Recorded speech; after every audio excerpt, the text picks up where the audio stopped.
So baby is now ready for solids. The question is, where will baby sit to properly explore this new phase of their life? Just in case you don't know Solid Start, it is a platform that educates parents and caregivers all over the world on how to introduce solids, that's real food, to babies. I was privileged to take their Starting Solids Foundation course for caregivers sometime in August, and so everything that will be shared in this video is from that course. If you've been following the Teach Baby How to Eat series, you now know that starting solids is not age dependent but readiness dependent. Okay, so baby is ready to start eating solids. Where is baby going to sit down when it's time to explore solids? The high chair, of course, but not just any high chair. You want to ensure that the high chair is completely upright, and you want to ensure that baby is able to rest their feet on the foot plate provided. Here are a few things you should aim for when selecting a high chair for your baby. 1. Ensure that the chair doesn't have any unnecessary feature like tires and being able to recline. We do not need the seat to be able to recline. We need baby to be in an upright position. Being in an upright position ensures that gravity is on baby's side to ensure safe swallowing. When baby is seated upright, they're able to have control over the food in their mouth, and this reduces the risk of choking while they explore new food. If baby is laid back or forward or to the side, it's really uncomfortable and the risk of choking is higher. Baby will no longer spend their energy on exploring the food placed before them. They will now use their energy to ensure that they are properly balanced. And we want baby to use all their energy and attention on the meal in front of them and not on finding the right way to balance themselves.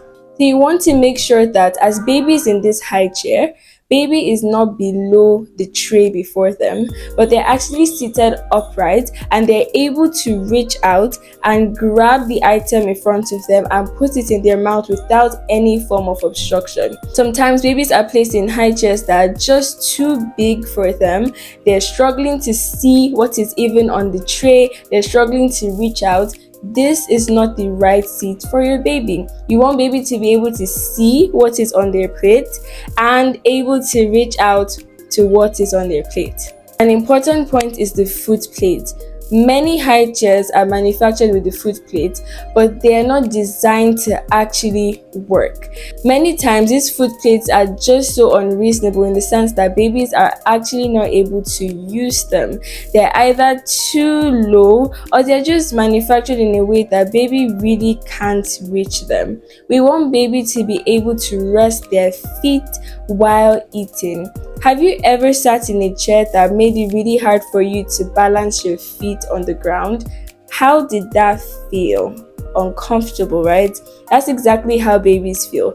When we sit in a chair that is too big for us or a chair that makes it hard for us to rest our feet, we try our best to find our balance and we just can't wait to be able to place our feet on the ground again. We want baby to use their energy to eat and not to find a way to balance themselves while exploring their food. Their attention is going to be divided and the amount of time they spend in the high chair is going to be less because they're using their energy to find their balance. The seat you're choosing should also come with harnesses. Your baby's safety while in the high chair is really crucial. We want babies to be really safe while they're sitting in this seat. So we want babies to be strapped while in their high chair. You also want to pick a high chair that is easy to clean.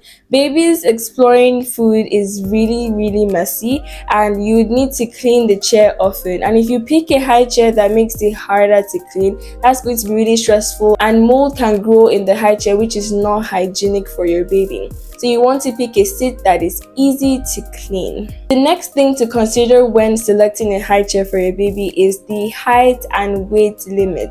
You want to pick a high chair that grows with your baby. You don't want to pick a chair that you have to keep changing as your baby grows, as that's not economical. So you want to pick a chair that ensures that as your baby is growing, they can also keep using this seat.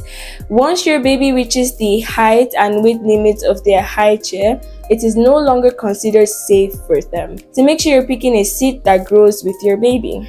These are the things to consider when picking a high chair for your baby. Nevertheless, you can always modify the seat that you have at home. You can always make it suitable for your baby. You can always make the footrest work. You can always make it comfortable enough for your baby. I'm going to link a video by Emma Hubbard down in the description box so you can learn how to modify the seat that you have at home to suit your baby. But I have a list of high chair recommendations that suit everything that was described in this video. So the first seat is the Stoker Steps. I'm not saying it's the best out of all the seats I'm listing. I'm just listing them, not in any specific order. So yes, the Stoker Steps, this is what it looks like. The next seat is the Bugaboo Giraffe High Chair. The third is the Mockingbird High Chair.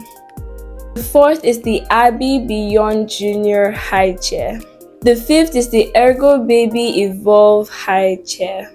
The sixth is the Stoker Nomi High Chair. The seventh is the Stoker Trip Trap High Chair. While the eighth is the Upper Baby Cereal High Chair. I'm going to put the Solid Stars link about all these high chairs, their advantages and their disadvantages in the description box below. These seats are great, but you may still need to modify some of them to suit your baby. Maybe your baby is really small or the footrest is just a little bit lower. There's certain things you can do to modify these seats. Another thing to consider is that these seats are actually quite pricey, and if they don't suit your budget, you can always get a seat that suits your budget and modify it to suit your baby. I hope that everything described in this video helps you pick the right seat for your baby.